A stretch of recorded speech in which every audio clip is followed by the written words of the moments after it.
الحمد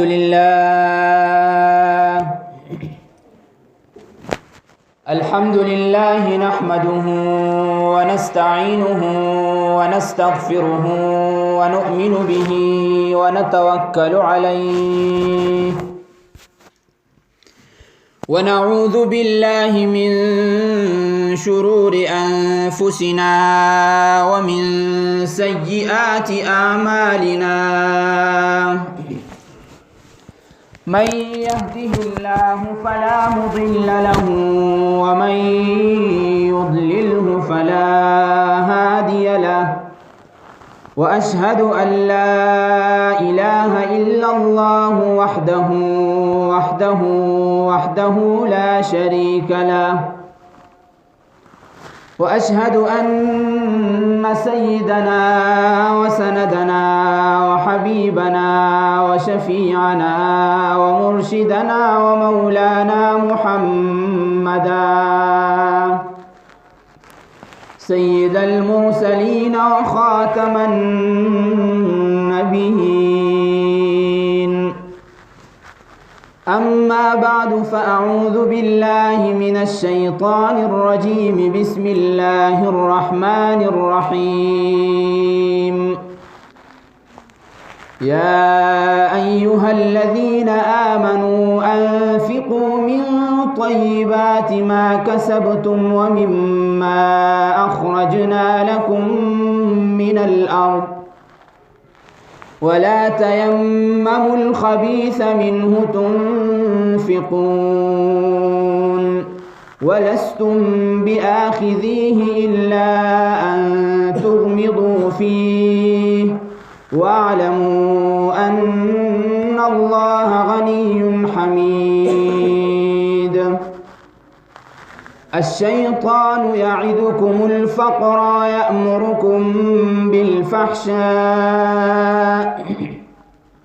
والله يعدكم مغفرة منه وفضلا والله واسع عليم وقال النبي صلى الله عليه وسلم ما سقته السماء ففيه العشر وما سقي بغرب أو دالية ففيه نصف العشر أو كما قال النبي صلى الله عليه وسلم مولاي صل وسلم دائما أبدا على حبيبك خير الخلق كلهم هو الحبيب الذي ترجى شفاعته لكل هول من الأهوال مقتحم درود شريف وعشاء وصلاة اللهم صل على سيدنا ومولانا محمد وعلى آل سيدنا ومولانا محمد وبارك وسلم عليه قابل قدر معزز مسلمانان ورونو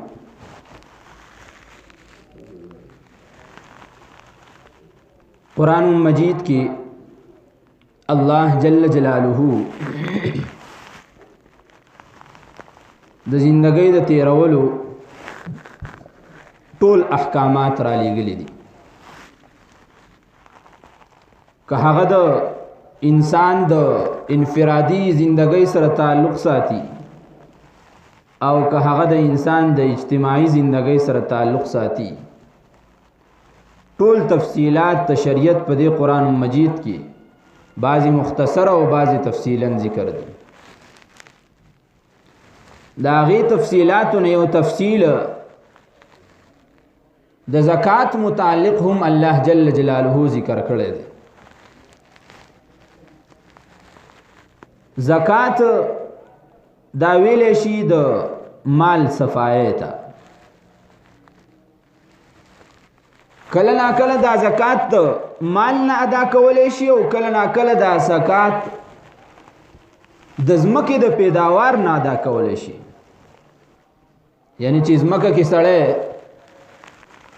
سو وکړي او هغه راوخیږي که میوې وي او که فصل وي د هغې نه خلک زکات ادا کوي هغه ته د شریعت په اصطلاح کې عشر وایي.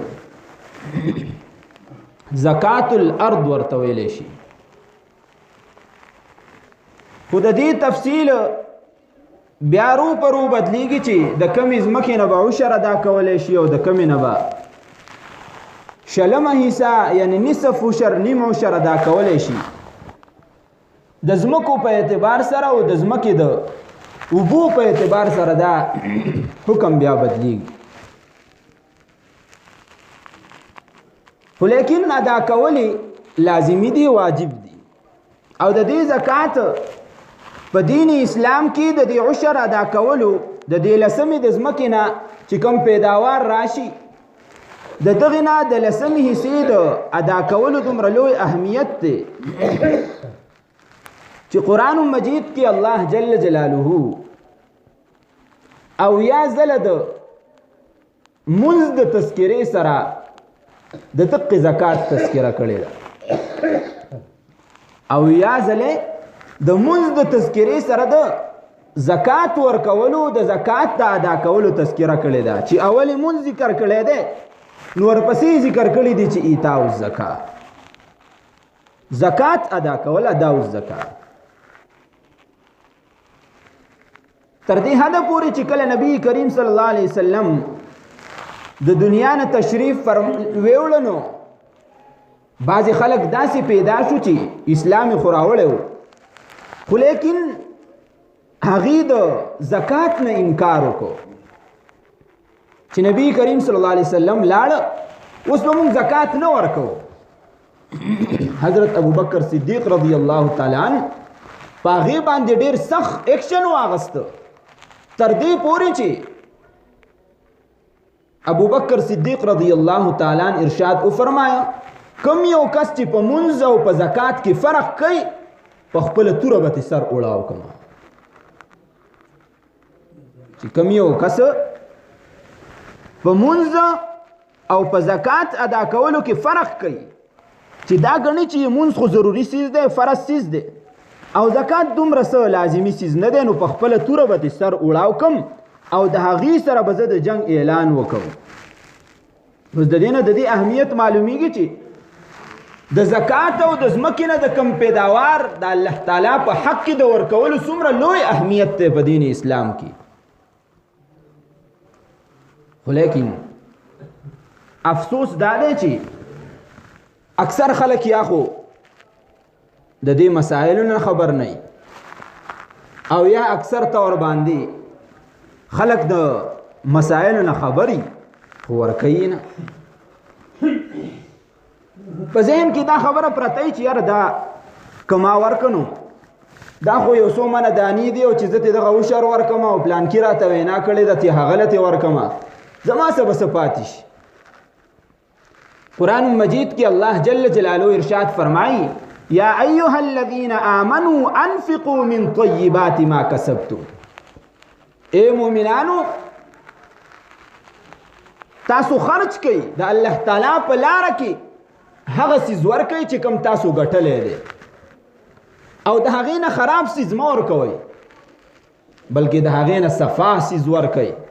داسې نه چې یاره دا د دې کوټې دا وږي چې کوم دی نو دا باران والی دي لامده شو دي زه دا به چې کوم دی نو په عشر کې ورکو لسمه حصه به دا ورکو.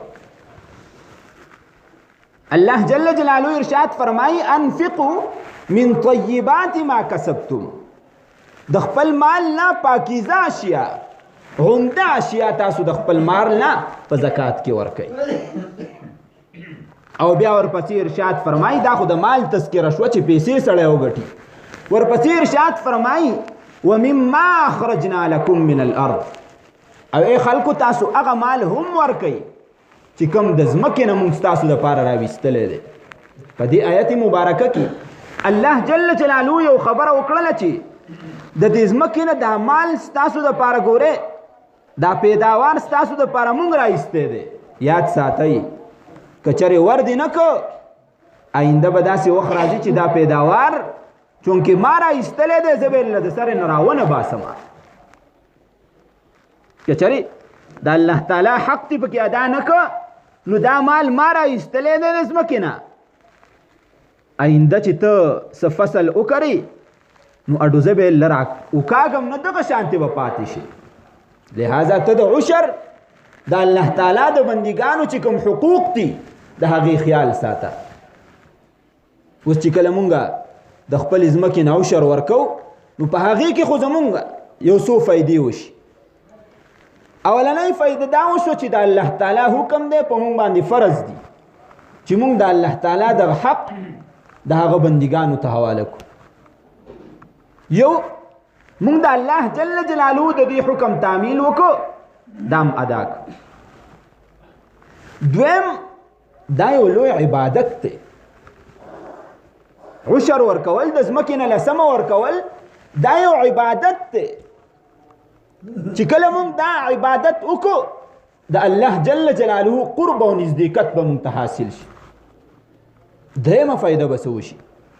درېیمه فایده به دا وشي چې ستا سره په معاشره کې غربا اوسیږي، مساکین اوسیږي، کمزوري خلک اوسیږي چې کله ته د خپلې ځمکې نه د دې د پیداوار نه لسمه حصه راواخلي او هغې ته یې ورکړي چې کوم تنګدسته دي، فقرا دي، غربا دي، مسکینان خلک دی، نو هغې به چېرته کې د دغې اوړو نه د دغې جوارو نه څه روټۍ پخه کړي، هغه به وخوري او د الله تعالی عبادت به وکړي. الحمدلله به ووایي، ستا دپاره به دعا وکړي، الله جل جلاله به ستا دپاره جنت چې کوم دی نو ولیکي.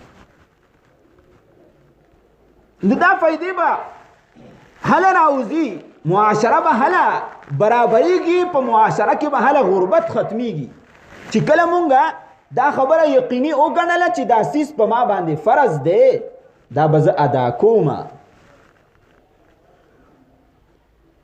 مانا د دې هفته کې تقریبا ډیر زیات مسائل د دې سټابري باره کې د دې عشر متعلق خلکو تپوس وکړو. ما مناسب دا وګڼله ما د ټولو خلکو په مخ کې به ووایم، ټولو ته فایده وشي.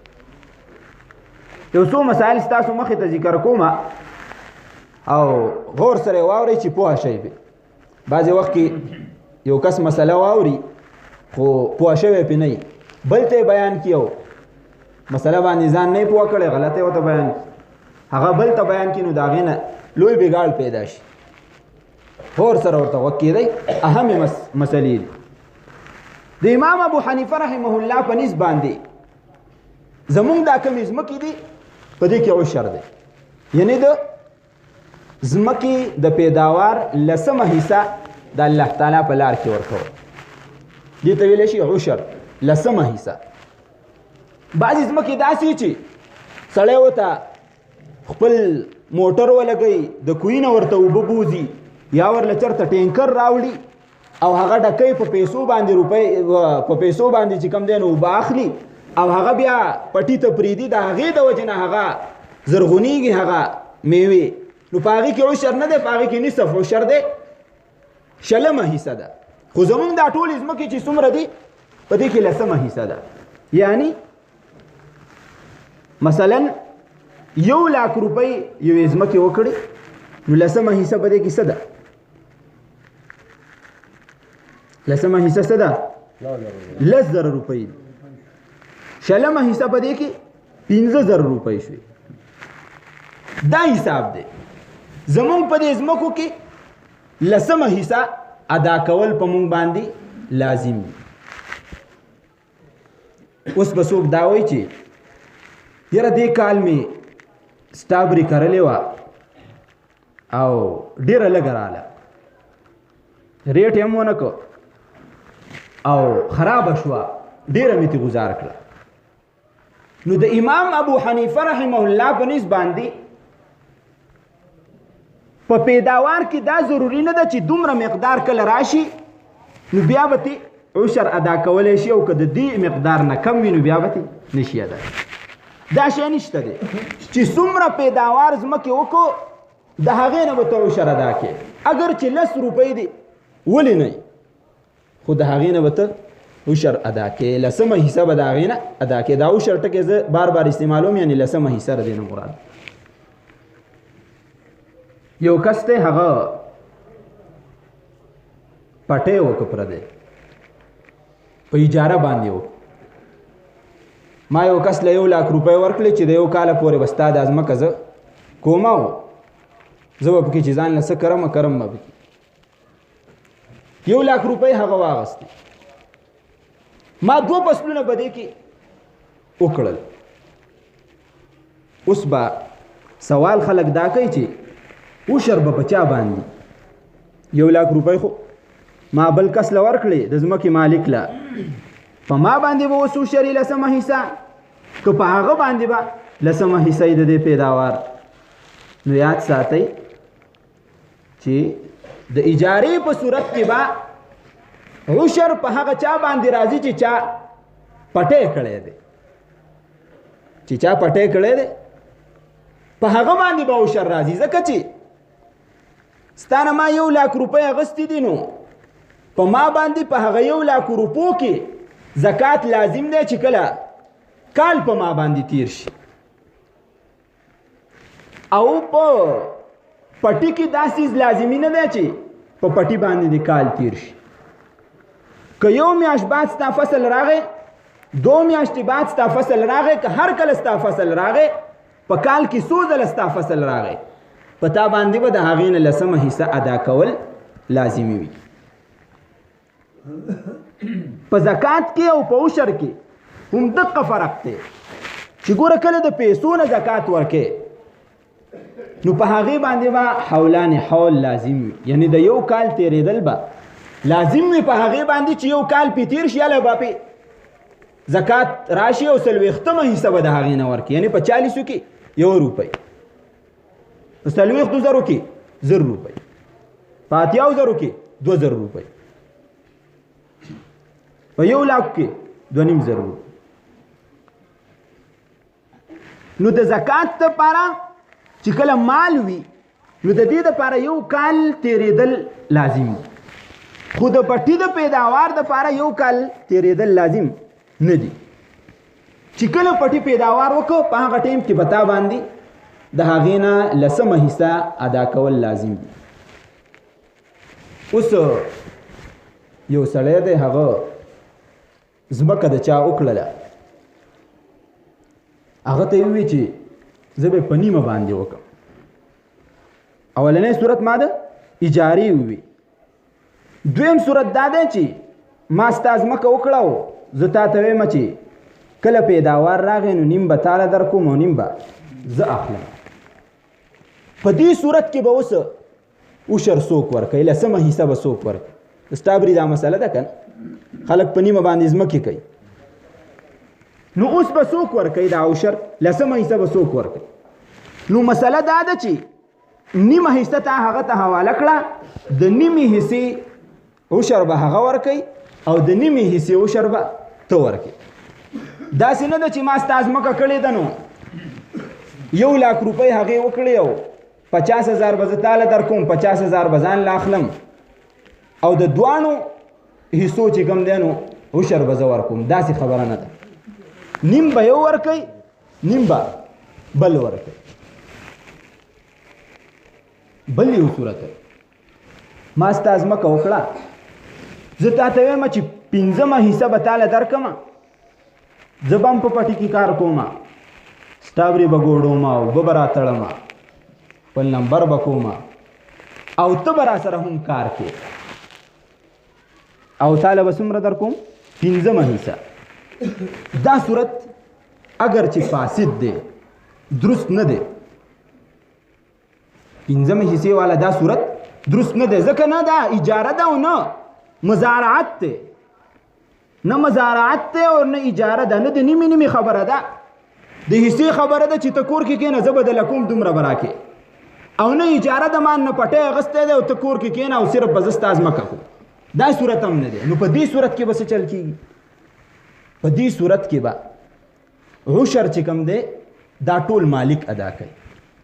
عشر به ټول مالک ادا کوي او دغه سړی چې کوم دی نو دته به 5مه حصه نه میلاویږي دته به د ورځې مزدوري میلاویږي اجر مثل به دته میلاویږي دته به مزدوري میلاویږي یعنی نن سبا 200 روپۍ مزدوري ده نو چې دی پټي ته څو ورځې تللی دی کار یې پکې کړی دی هلته کې چې کوم دی ګوټ کړی دی نو د ورځې به دته 200 روپۍ میلاوي او عشر به ټول په چا باندې؟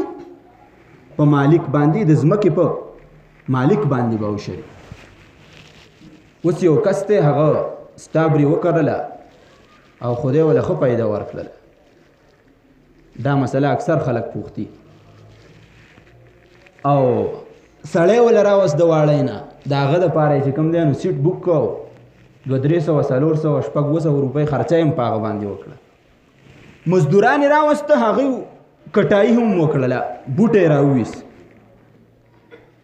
بوجو کې بند کړ. د ده ټوله سټابري د 100,000 روپو وخته او 10,000 روپۍ په دې باندې خرچه راله. د ټیکټر خرچه، د ګوټ خرچه، د سرې خرچه، د اوبو خرچه، 10,000 روپۍ پرې راله. اوس به دی سوچ کوي چې زه به دا 10,000 روپۍ د دې سره جمع کوم که نه، دا به ترې لرې کوم او بیا به ترې عشر ادا کوم. مسله باندې پوه شوئ؟ مسله هم سمجھ ته راله؟ یعنی د کم اخراجات چې دي، کومه خرچه په دې بوټي باندې شوې ده، د دقې خرچې سره به د دې نه عشر ادا کېږي که نه دا خرچه به ترې لرې کېږي، مستثنا کېږي، کټ کېږي به ترې او د هغې باقي نه به عشر ادا کېږي. نو دا خبره یاد ساتئ چې څومره خرچه پې شوې ده هغه به هم په دقې بوټي کې حساب وي. داسې نه چې ما دې له چې کوم دی نو سوزکې کړی دی تر واړی پورې 3,000 روپۍ زما نه هغې اخیستې دي، لہذا دا 3 به دې کټ کړمه او 1,00,000 روپۍ دي نو 3 کم 1,00,000 روپو به زه څه ورکړم؟ عشر ورکړم. نه، د دقې 1,00,000 روپو به ته عشر ورکې. یعنی د اخراجاتو کټایي به نه کې، د هغې سره به د هغې نه عشر ادا کې.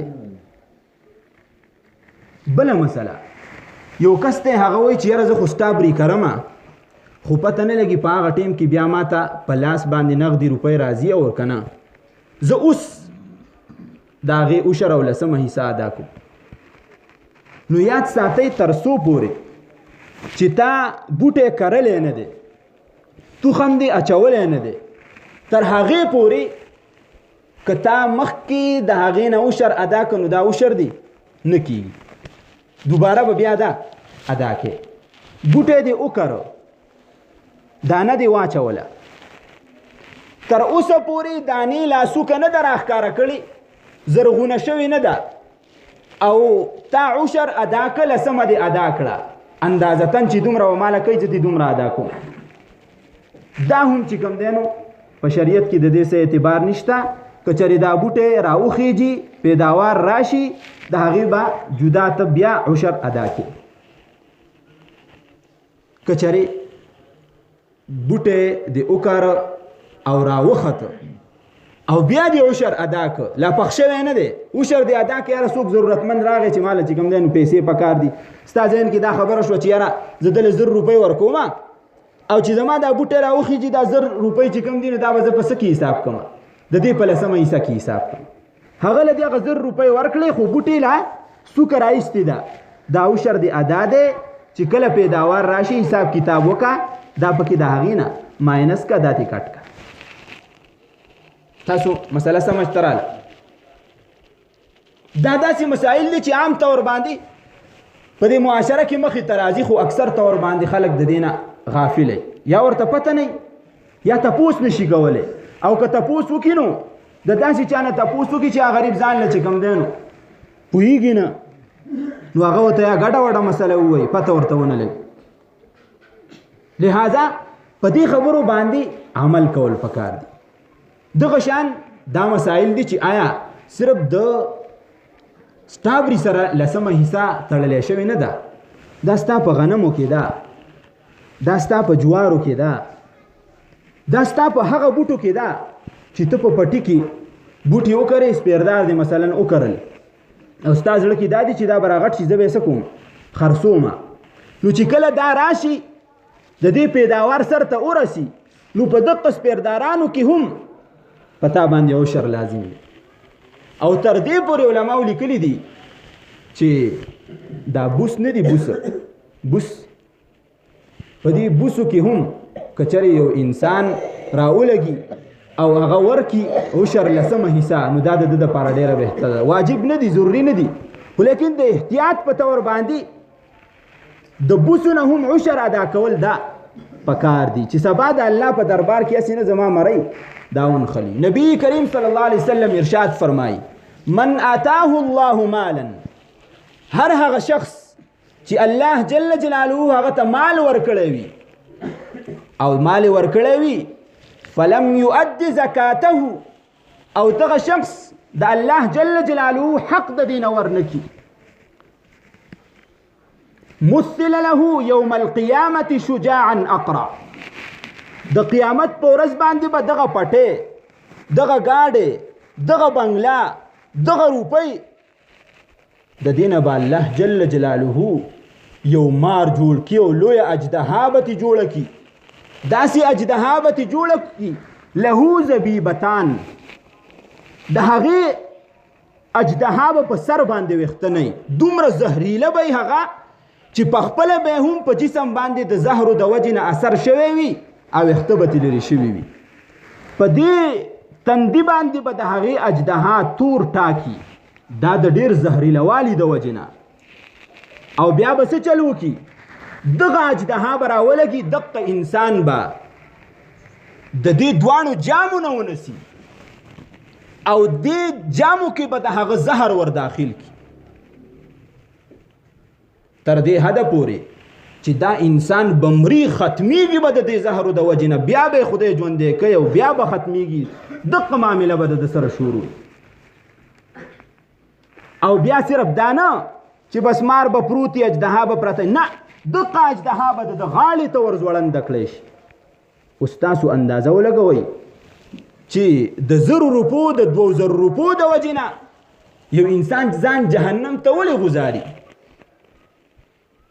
الله جل جلاله ارشاد فرمایي، یاد ساتئ یا ایها الذین آمنوا انفقوا من طیبات ما کسبتم ومما اخرجنا لكم من الارض ولا تيمموا الخبيث منه تنفقون ولستم بآخذيه الا ان تغمضوا فيه. د خپل مال نه صفا مال ورکوي، خراب مال مو ورکوي، داسې مال ورکوي که سبا ستا په چا باندې قرضي او په قرض کې هغه مال درکوي نو تاسو د هغې نه سترګې نه پټوئ، تاسو په هغې باندې چې شمپوشي نه کوئ هغه واخلئ.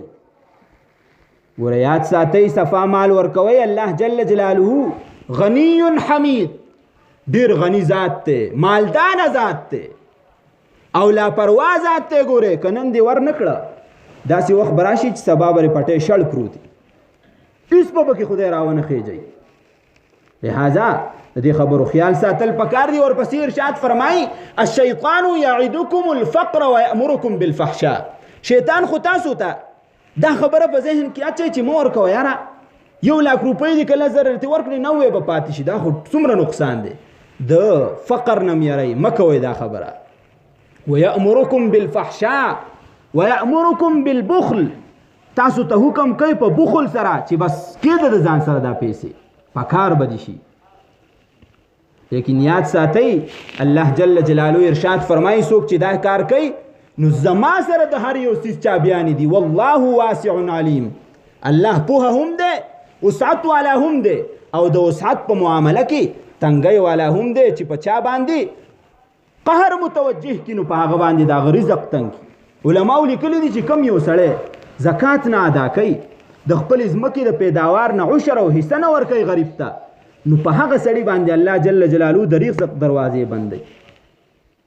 او مونږ ګورئ وکتل دا سټابري تیر وختونو کې څومره شوې وه او اوس یې حالت وګورئ. دا دواري انسان الله جل جلاله په امتحان کې اچي چې آیا دا سړی زما حقوق ادا کوي او که نه. که چېرې حق نه ادا کوي الله جل جلاله وایي دا خو زما ټول څیزونه دي، مال له درکړلي، ومما اخرجنا لکم من الارض، دا ټول څیزونه خو د ځمکې نه ما راایستي دي، زه خپل کار کوه هغه دروازې پې بندي. لہذا د دې مسایلو